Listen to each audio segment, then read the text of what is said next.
Pete Buttigieg, le jeune maire ouvertement gay d'une ville moyenne des bassins industriels américains, devenu un phénomène de ce début de campagne présidentielle, doit lancer officiellement ce dimanche sa candidature à l'investiture démocrate pour 2020.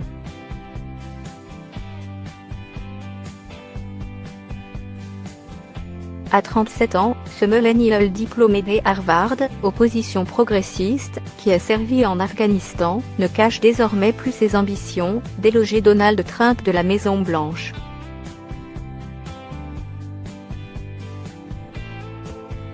On ne peut pas rechercher la grandeur dans le passé, lance le maire de South Bend au début de sa vidéo de campagne.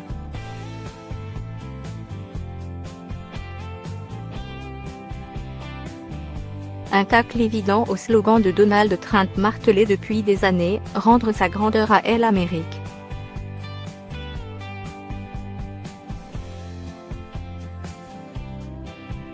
Ici c'est le moment, probablement l'unique moment dans l'histoire américaine, où il pourrait être logique que quelqu'un de mon âge, ayant telle expérience du Midwest industriel, apporte quelque chose qui aidera réellement les Américains, a-t-il dit sur NBC dimanche dernier.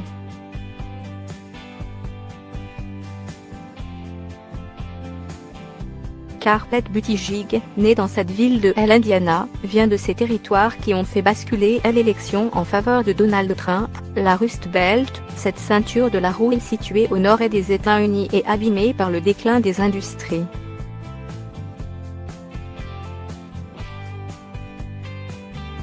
Maire à 29 ans.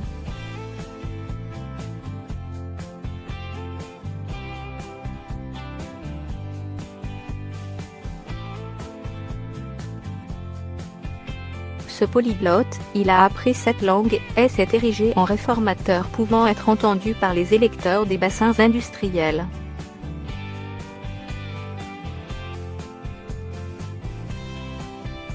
C'est dans cette cité de 100 000 habitants, dont il a été élu pour la première fois maire à 29 ans, que Pete Buttigieg va annoncer officiellement briguer l'investiture du Parti démocrate.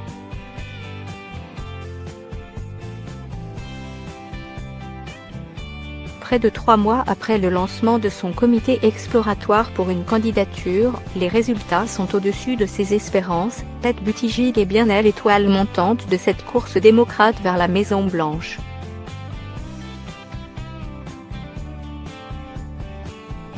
Il a récolté 7 millions de dollars de contributions, davantage que la plupart de ses concurrents, et figure à la 3e place dans les derniers sondages pour les primaires de l'Iowa et du New Hampshire, les premiers États à voter.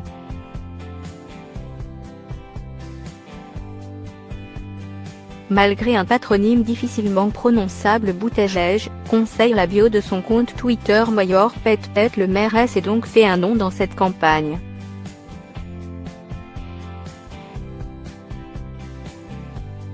Favorable à l'abolition de la peine de mort, il est pour que la couverture santé soit étendue à tous les Américains et pro-syndicats.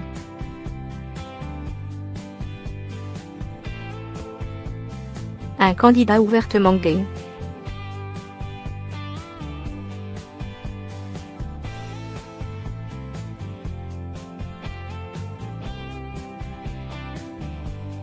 Ce maire populaire, réélu en 2015 avec 80% des voix, joueur de piano classique, attirait l'attention médiatique.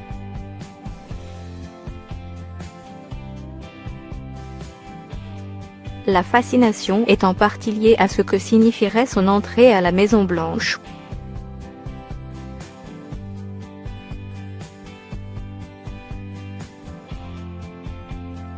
Pete Buttigieg deviendrait alors le plus jeune et premier président ouvertement homosexuel des États-Unis.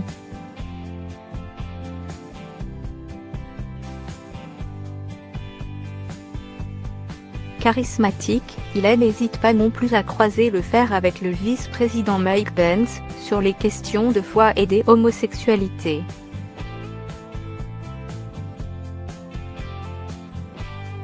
Chrétien, marié à l'église à son compagnon en 2018, Pete Buttigieg a plusieurs fois critiqué Mike Pence, proche de la droite évangéliste, dans de récents discours.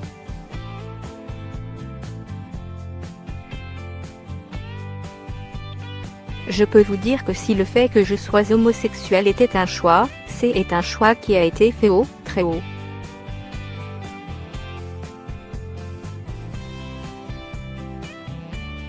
Et c'est ce que je voudrais que les Mike Pence du monde comprennent: si vous avez un problème avec ce que je suis, votre problème n'est pas avec moi.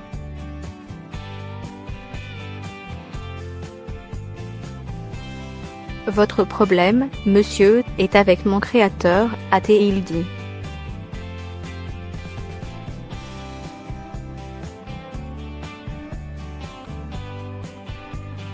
Ce n'était pas la première querelle sur les droits LGBT entre les deux hommes de l'Indiana.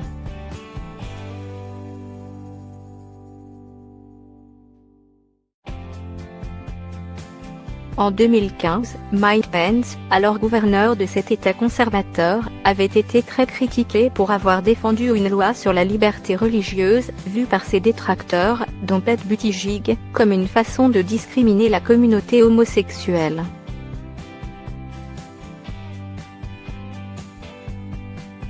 Destinée à la politique nationale.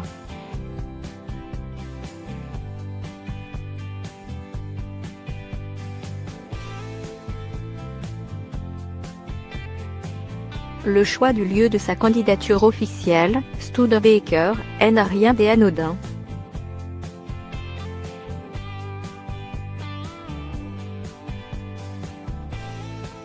Il s'agit d'une ancienne usine automobile de South Bend, fermée dans les années 60.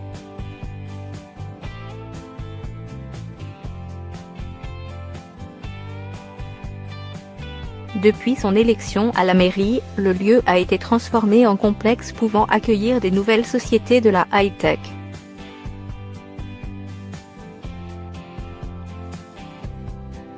Un symbole pour mettre en avant une ville qui est repris du poil de la bête et dont la revitalisation de certaines parties du centre a été attribuée à Buttigieg.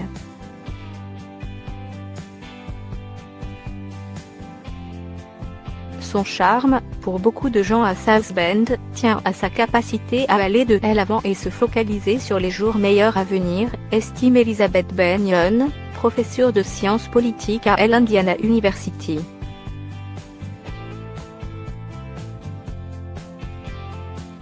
Une fois que les gens ont jeté un œil à son CV et l'ont écouté parler, beaucoup vont commencer à comprendre qu'il était destiné à la politique nationale.